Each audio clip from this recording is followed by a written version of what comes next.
जी classes में आप सबका स्वागत है। तो आज हम डिस्कस करेंगे railway group D previous year question जो 24/10/2018 सेकेंड शिफ्ट का क्वेश्चन होगा। तो चलते हैं अपने पहले क्वेश्चन की तरफ। हमारा पहला क्वेश्चन है,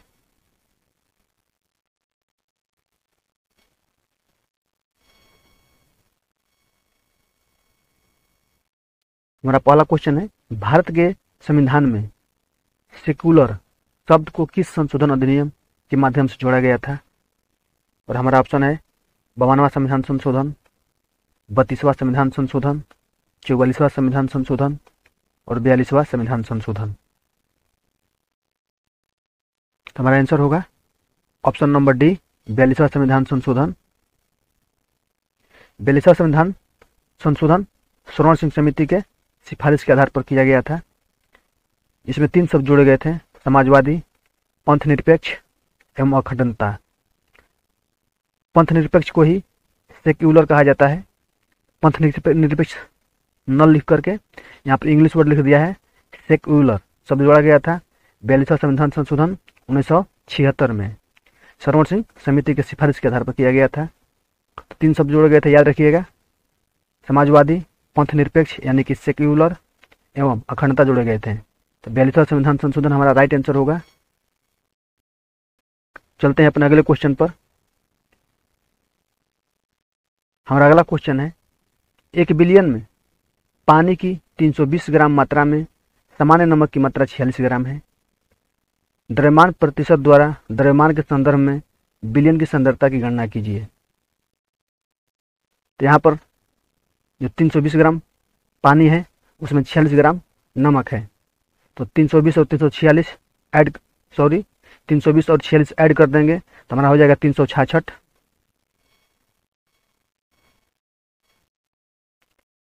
और हमसे पूछा गया है इसमें बिलियन की सांद्रता। तो बिलियन की सांद्रता नमक इसमें 46 ग्राम मिलाया गया है। 100 से क्रॉस करेंगे 366, तो यहाँ पर हो जाएगा 23, यहाँ पे हो जाएगा 183। 2300 में 183 से भागा देंगे तो 12.5 के आसपास में कट जाएगा। तो 12.5 ऑप्शन में हमारा दिखाई दे, ऑप्शन नंबर ए। बी में 11 है, सी में 12.36 है और सी में 12.57% है। यानी कि ए और डी सेम ऑप्शन दिया है, तो हमारा एक ही आंसर कोई होगा और ऑप्शन जो फर्स्ट होता है वही आंसर हमारा सही होता है। तो ऑप्शन नंबर ए इस क्वेश्चन का राइट आंसर होगा। और आप सॉल्व करिएगा तो 2300 में अगर 183 से भागा दीजिएगा तो 12.57 आंसर हमारा आ जाएगा। तो ऑप्शन नंबर ए इस क्वेश्चन का राइट आंसर होगा। आवर्त सारणी के समूह में सभी तत्व के समान होते हैं। आपको बताना है सभी तत्वों में क्या समान होता है। परमाणु क्रमांक, परमाणु भार, संयोजी इलेक्ट्रॉनों की संख्या, न्यूट्रॉनों की संख्या। आवर्त सारणी के समूह में सभी तत्व के जो संयोजी इलेक्ट्रॉन की संख्या होती है वो समान होती है। तो ऑप्शन नंबर सी हमारा राइट आंसर होगा। संयोजी इलेक्ट्रॉन की संख्या आवर्त सारणी के समूह में सभी तत्वों के समान होती है। मान लीजिए ये आवर्त हो गया और ये समूह हो गया, ये समूह हो गया। आपसे पूछा गया है कि आवर्त सारणी के समूह में सभी तत्व के संयोजी इलेक्ट्रॉन जो होती है वो समान होती है। मान लीजिए यहाँ पर हाइड्रोजन है, हाइड्रोजन के बाद लिथियम है, लिथियम के बाद सोडियम है। तो सोडियम की संयोजी इलेक्ट्रॉन कितना होता है? 2 8 यानी 1 होता है। जब सोडियम 11 होता है तो 11 को हम क्या लिख सकते हैं? 2 8 10 हो गया और बचा 1 हमारा संयोजी इलेक्ट्रॉन हो गया। लिथियम में 2 होता है, 2। अगला कक्षा में इसका संयोजी इलेक्ट्रॉन 1 बचेगा क्योंकि लिथियम का 3 होता है परमाणु क्रमांक। और हाइड्रोजन तो अपवाद में है, इसका कोई मतलब नहीं। आगे भी देखिएगा तो इसका जो होता है संयोजी इलेक्ट्रॉन वो समान होता है सबका। इस तरह हमारा आंसर संयोजी इलेक्ट्रॉन की संख्या समान होती है। हमसे पूछा गया है आवर्त सारणी के सभी तत्वों के आवर्त सारणी के समूह में, यहाँ पर समूह लिखा हुआ है, तो जो लंबवत होता है ऐसे होता है ये समूह होता है और जो क्षैतिज होता है उसे आवर्त कहते हैं। तो हमसे समूह में पूछा गया सभी तत्वों के संयोजी इलेक्ट्रॉन संख्या समान होती है। एल्कोहल को नीले रंग का बनाने के लिए रंगों को मिलाया जाता है, उसमें रंगों को मिलाया जाता है ताकि इसे आसानी से पहचाना जा सके। इस एल्कोहल को क्या कहा जाता है? हमारा ऑप्शन है परिपक्व, गैर जहरीला, जहरीला यानी कि विकृत, या प्राकृतिक। एल्कोहल को नीले रंग का बनाने के लिए उसमें रंगों का मिलाया जाता है ताकि उसे आसानी से पहचाना जा सके। ऐसे एल्कोहल को हम जहरीला एल्कोहल कहते हैं। हमारा option number C right answer होगा। तो चलते हैं अपने अगले क्वेश्चन पर। मनुष्य के पाचन तंत्र में उत्सर्जित अम्ल कौन सा होता है? हमारा ऑप्शन है सल्फ्यूरिक अम्ल, नाइट्रिक अम्ल, एंटासिड, हाइड्रोक्लोरिक अम्ल। तो मनुष्य के पाचन तंत्र में उत्सर्जित होने वाला अम्ल HCl होता है, हाइड्रोक्लोरिक अम्ल। ऑप्शन नंबर डी हमारा राइट आंसर होगा, HCl, हाइड्रोक्लोरिक अम्ल। चलते हैं अपने अगले क्वेश्चन पर। हमारा अगला क्वेश्चन है, नीचे दिए गए कथनों में से गलत कथन का चयन कीजिए।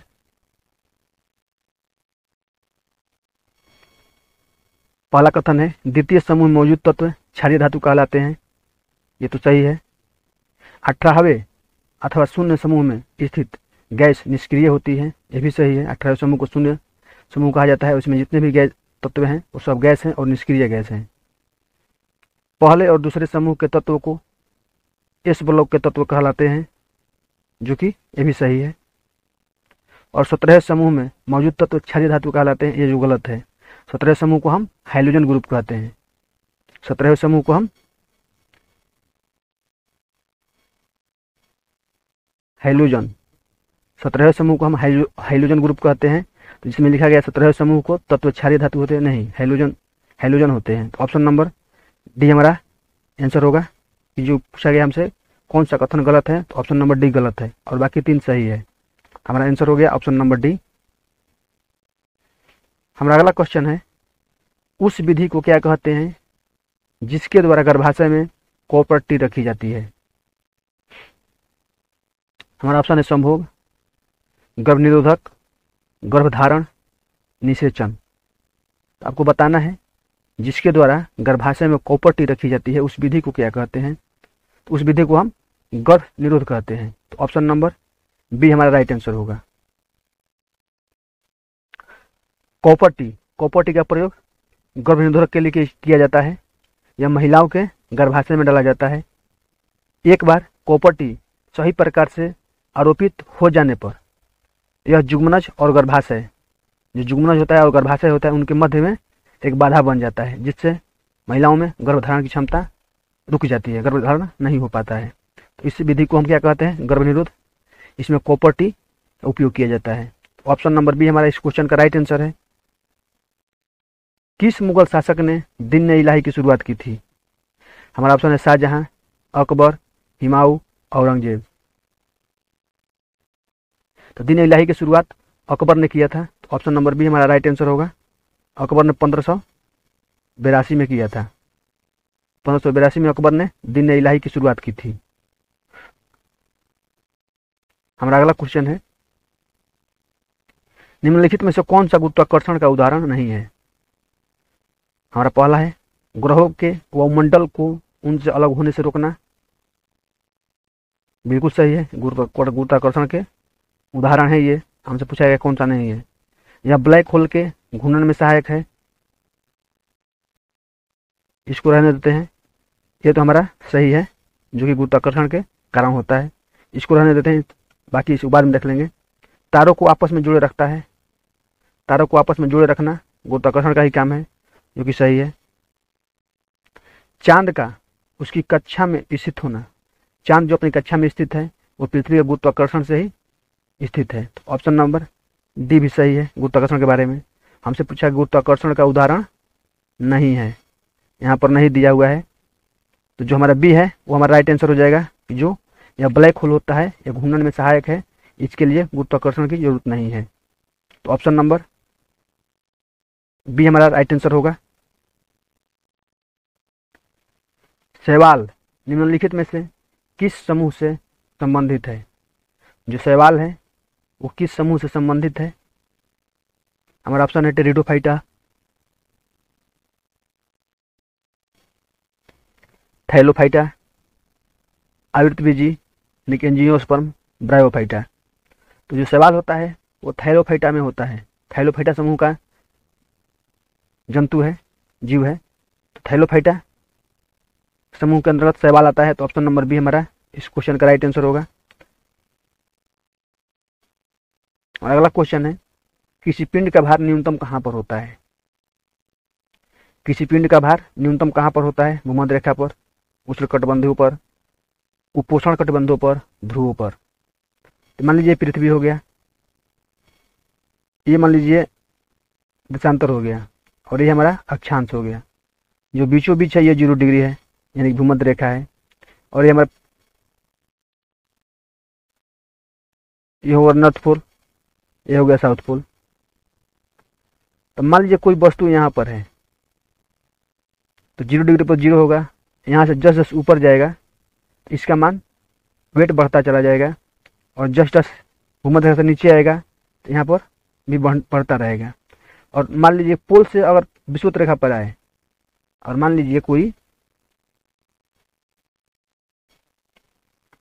इधर से इधर आए तो यहाँ घटेगा, और इधर से भी यहाँ जाए तो घटेगा।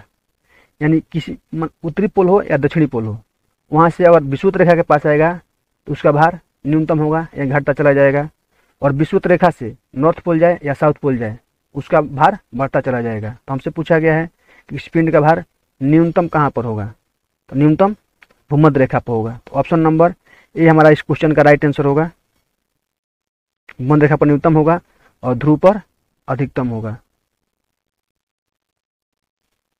हमारा अगला क्वेश्चन है, यदि एक कार अपनी प्रारंभिक स्थिति से 20 सेकंड में 144 किलोमीटर पर घंटा की गति से गति तक समान रूप से त्वरित होती है, तो यह कितनी दूरी तय करेगी? तो यह कितनी दूरी तय करेगी? यहाँ पर फॉर्मूला लगता है एस बराबर UT plus half AT square. इसके लिए हमें एक्सेलरेशन निकालना पड़ेगा, यानी कि त्वरण निकालना पड़ेगा। तो त्वरण निकालने के लिए कौन सा फॉर्मूला लगता है? v बराबर u plus AT, u plus AT। u हमारा 0 दिया हुआ है, प्लस a और t हमारा दिया हुआ है 20 सेकेंड, 20 सेकेंड दिया हुआ है। तो यहाँ से हम क्या करेंगे, 144 जो है वो भी दिया हुआ है, भी 144 है। तो 144 को हम क्या करेंगे, 144 को 5/18 से भागा करेंगे।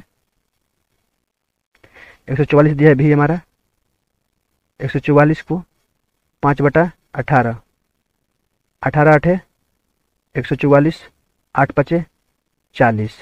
तो भी हमारा 40 निकल कर आ गया, भी निकल कर हमारा 40 आ गया। तो यहाँ पर क्या हो जाएगा, एक्सीलरेशन 20 ए बराबर 40। एक्सीलरेशन कितना आ जाएगा, 20 दूनी 40। ए बराबर हमारा आ गया 2 मीटर पर सेकेंड, यानी कि हमारा त्वरण 2 मीटर पर सेकेंड आ गया। अब हम इस फॉर्मूले पर रख सकते हैं, हमारा आंसर निकल कर आ जाएगा। मान लीजिए इस बराबर UT plus half AT square दिया है, यू तो हमारा 0 है, टी 1/2 गुणे एक्सेलरेशन 2 है, और टी स्क्वायर दिया है, मैंने कि 20 का हमें स्क्वायर कर देना है।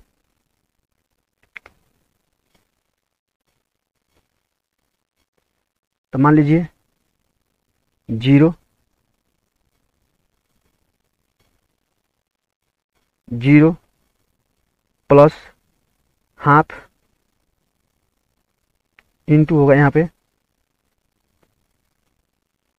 हमारा एक्सेलरेशन दिया हुआ है AT स्क्वायर है, तो ए 2 दिया हुआ है प्लस टी स्क्वायर, तो 20 का यहाँ पर स्क्वायर कर देंगे तो निकल के हमारा आ जाएगा, यहाँ से 2 से 2 कट जाएगा, तो 20 का स्क्वायर हमारा 400 निकल कर आ जाएगा। तो हमारा आंसर होगा 400 मीटर, यानी इस बराबर 400 मीटर हमारा निकल कर आ गया। तो देखते हैं हमारा ऑप्शन में 400 कहाँ दिया हुआ है।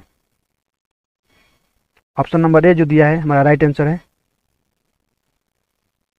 तो चलते हैं अपने अगले क्वेश्चन पर।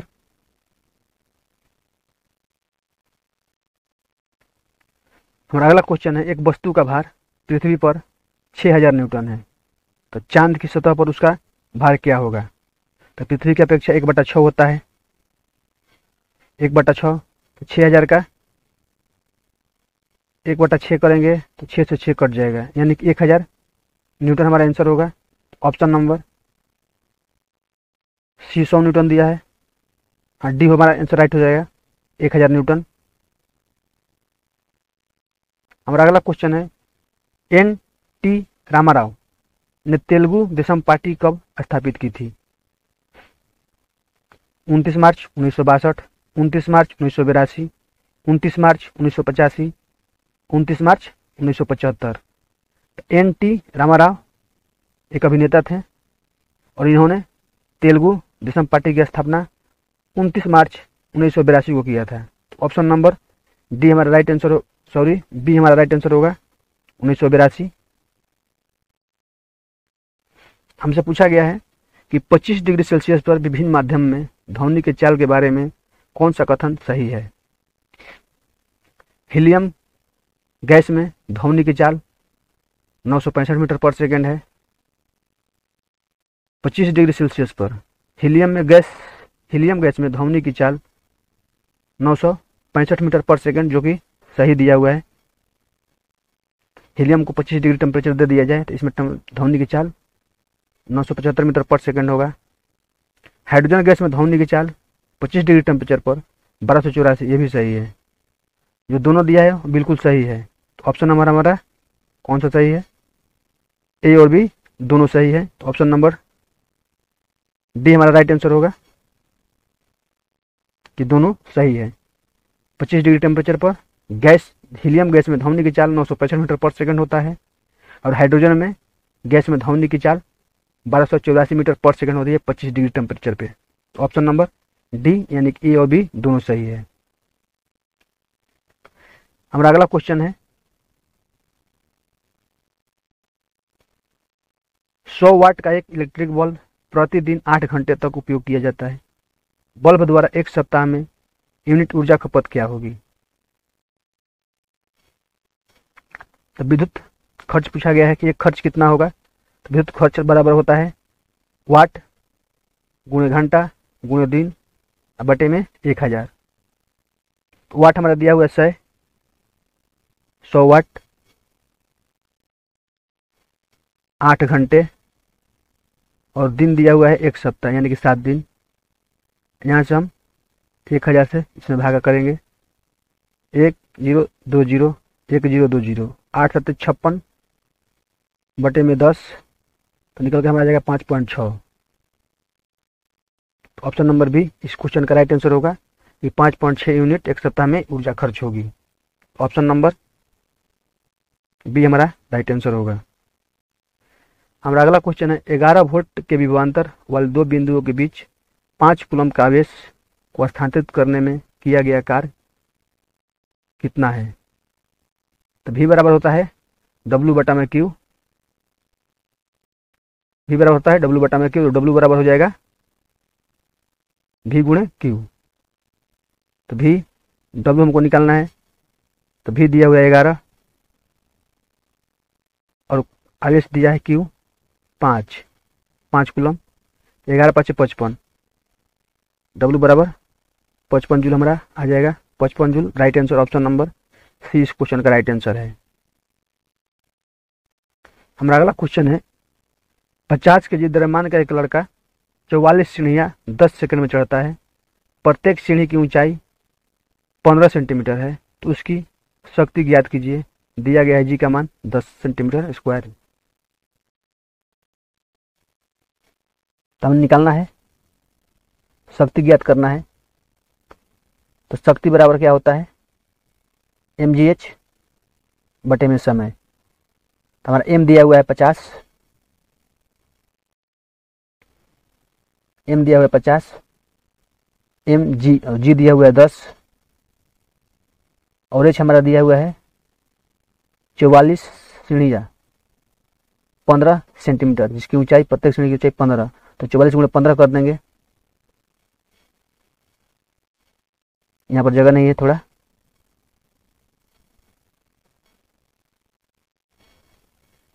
एम जी एच दिया हुआ है, 44 सीढ़ियाँ है और 15 सेंटीमीटर प्रत्येक सीढ़ी की ऊंचाई।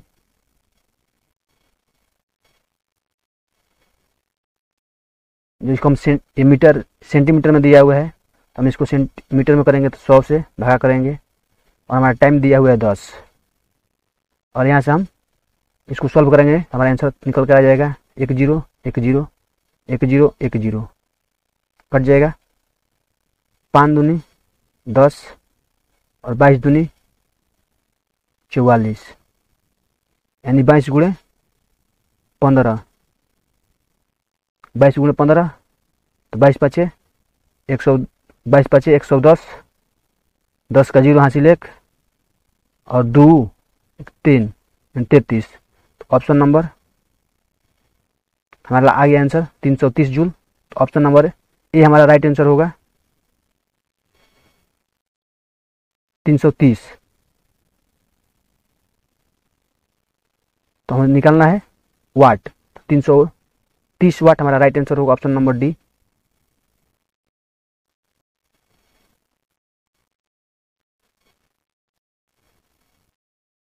तो चलते हैं अपने अगले क्वेश्चन पर।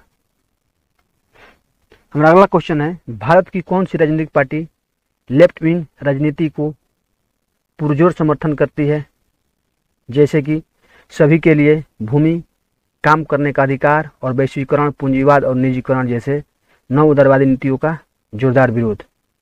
तो वो कौन सी पार्टी है या कौन सी राजनीतिक पार्टी है? हमारा ऑप्शन है भारतीय कम्युनिस्ट पार्टी, मार्क्सवादी, भारतीय जनता पार्टी, शिवसेना और स्वर्ण भारत पार्टी।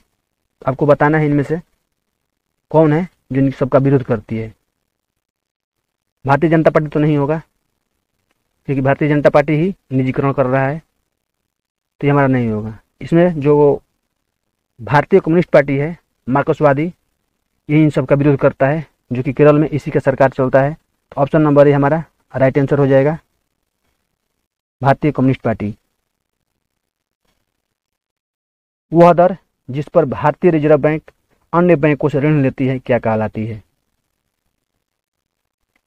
वह दर जिस पर भारतीय रिजर्व बैंक अन्य बैंकों से ऋण लेती है वह क्या कहलाती है? ऑप्शन है तरलता, एक्सचेंज दर, रिवर्स रेपो दर, रेपो दर।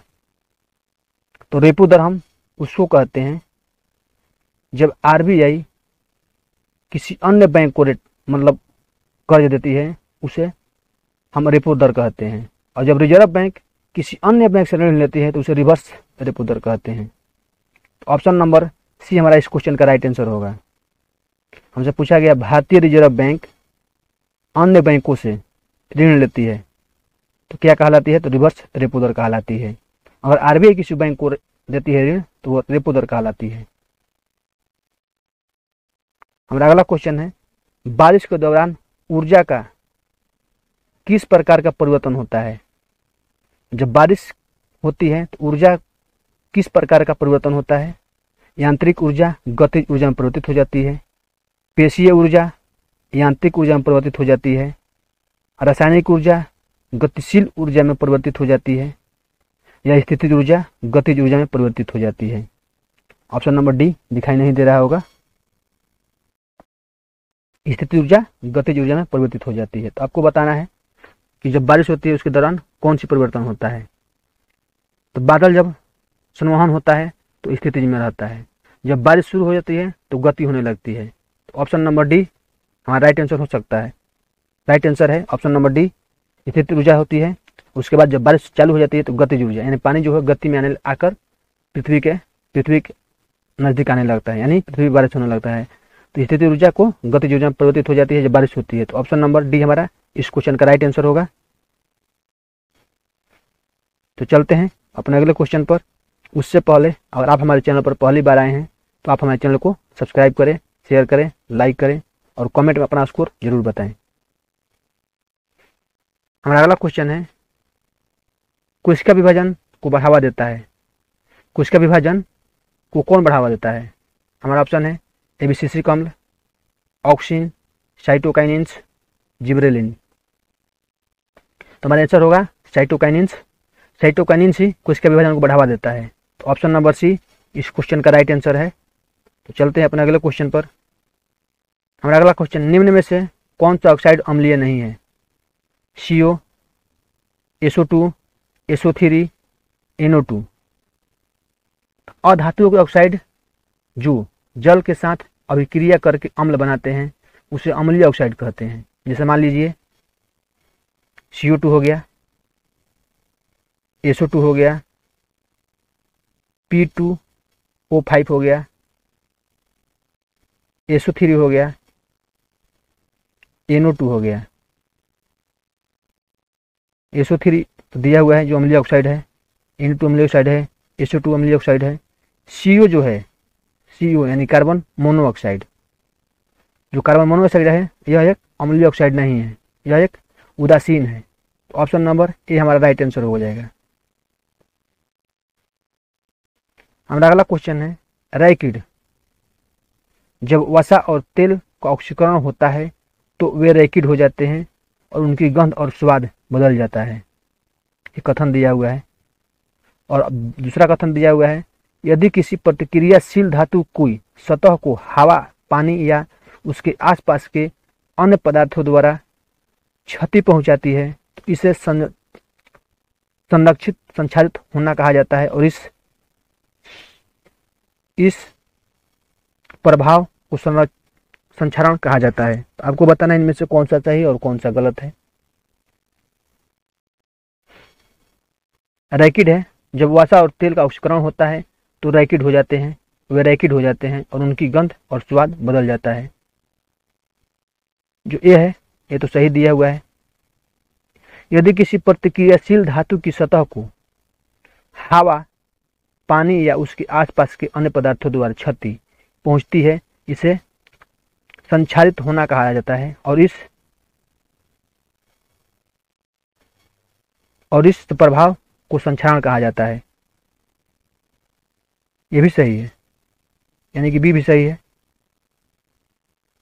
हमारा आंसर होगा ए और बी दोनों सही है। ऑप्शन नंबर सी, ए और बी दोनों गलत है, ए और बी दोनों सही है। तो ऑप्शन नंबर डी इस क्वेश्चन का राइट आंसर होगा।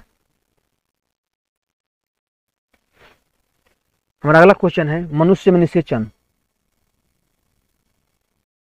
जो मनुष्य में निषेचन होता है कहां पर होता है? हमारा ऑप्शन है फैलोपियन ट्यूब, अंडाशय, गर्भाशय, योनि। तो मनुष्यों में निषेचन फैलोपियन ट्यूब में होता है। तो ऑप्शन नंबर ए इस क्वेश्चन का राइट आंसर होगा। घनत्व बराबर होता है, घनत्व बराबर m/v होता है। हमारा ऑप्शन देख लीजिए कौन सा आंसर है। ए में दिया हुआ है v इंटू एम, v/m। तो ऑप्शन नंबर बी इस क्वेश्चन का राइट आंसर है। बुरुंश का फूल किस राज्य का फूल है? किस राज्य का राजकीय फूल है? हमारा ऑप्शन है त्रिपुरा, नागालैंड, तेलंगाना, सिक्किम। तो बुरुंश का फूल जो है वो नागालैंड का राजकीय फूल है। तो ऑप्शन नंबर बी हमारा इस क्वेश्चन का राइट आंसर है। और अगला क्वेश्चन है, मानव शरीर का कौन सा अंग अंडे को अंडाशय से गर्भाशय तक ले जाता है? हमारा ऑप्शन है अंडाशय, फैलोपियन ट्यूब, योनि, लिंग। तो मानव शरीर में कौन सा अंग है जो अंडे को अंडाशय से गर्भाशय तक ले जाता है? तो फैलोपियन ट्यूब होता है। फैलोपियन ट्यूब अंडे को अंडाशय से गर्भाशय तक ले जाता है। तो ऑप्शन नंबर बी इस क्वेश्चन का राइट आंसर है। भारत में हरित क्रांति के अग्रदूत और प्रसिद्ध कृषि वैज्ञानिक कौन है? ऑप्शन है गुरुचरण सिंह कालकट, गुडीवाड़ा नारोत्तम नायडू, RN स्वामी, गिरीश बंद्राकोड। तो भारत में हरित क्रांति के अग्रदूत जो पंजाब के थे, पंजाब से ही शुरू की भी हुआ था और इन्हें भारत सरकार से पद्मश्री और पद्म भूषण भी दिया गया था। तो ऑप्शन नंबर गुरुचरण सिंह कालकट, गुरुचरण सिंह कालकट होंगे जो भारत में हरित क्रांति के अग्रदूत थे। ऑप्शन नंबर ए हमारे इस क्वेश्चन का राइट आंसर होगा। और यह भारत सरकार से पद्मश्री और पद्म भूषण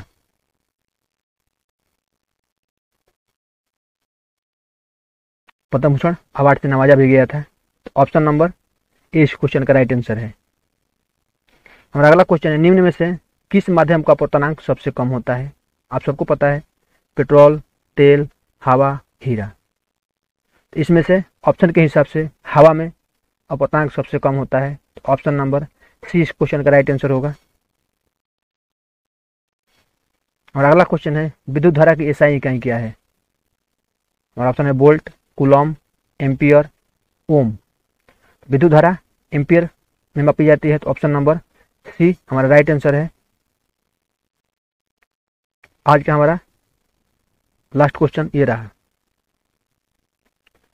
किस काल का दिल्ली सल्तनत काल के रूप में जाना जाता है?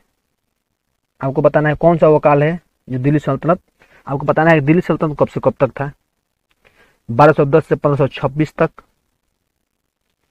1205 से लेकर 1526 तक, 1206 से लेकर 1526 तक, और चौथा ऑप्शन है 1209 से लेकर 1526 तक। आपको बताना है कि दिल्ली सल्तनत कब से कब तक था। तो गुलाम वंश से लेकर लोधी वंश तक। तो गुलाम वंश की स्थापना 1206 में हुई थी और लोधी वंश का अंत 1526 पानीपत के प्रथम युद्ध, जिसमें बाबर द्वारा पानीपत का प्रथम युद्ध लड़ा गया था। तो 1206 से लेकर 1526 तक, तो ऑप्शन नंबर सी हमारा राइट आंसर होगा।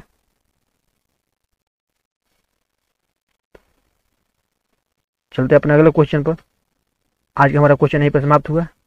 तो अगर आप हमारे चैनल पर पहली बार आए हैं तो आप हमारे चैनल को सब्सक्राइब करें, शेयर करें, लाइक करें और कमेंट में अपना स्कोर जरूर बताइए। तो चलते हैं, आज के लिए इतना ही। थैंक्स।